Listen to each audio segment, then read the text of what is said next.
Huwag kang mabato dyan!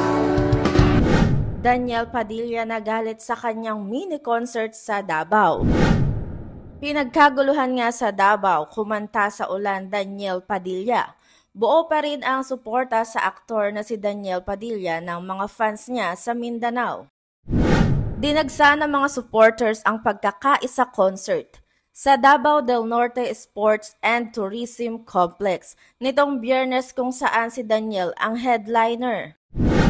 Hindi inalintana ng mga fans ang ulan, makita lang ang kanilang idolo. Basang-basa rin sa ulan ang aktor habang nagpe-perform sa stage. Halata namang nag-enjoy din ang aktor na si Daniel Padilla. Hangang-hanga naman ang mga fans ni Daniel sa ginawa nitong pagbabasa sa ulan at hindi sila iniwanan. Sa taas nga ng pinagpe-performan ni Daniel Padilla na stage, kitang-kita niya ang lahat ng taong dumalo dito. Kaya naman may napansin siyang kakaiba.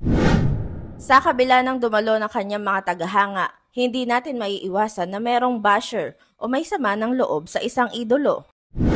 At dito nga kitang-kita niya at napansin niya agad na may aambang babato ng bote sa kanyang pag-perform. Ito ang kanyang sinabi. Yung namamato ng bote dyan, tigilan mo yan. Nakikita ko na. Pero sa kabila ng nakita niyang ito, itinuloy niya pa rin ang kanyang masayang pag-perform at in-enjoy ang gabi. Komento ng nakakarami at netizen na nandoon sa concert niya. Grabe naman ang bastos naman ng babato na yon. Dij, sumilong ka muna, ang lakas ng ulan, grabe ka, talagang mahal na mahal mo ang mga fans mo, kaya naman mahal na mahal ka din namin. Swerte ang ulan DJ, blessing, dami pa din ang nanood kahit na umulan, ang galing mo.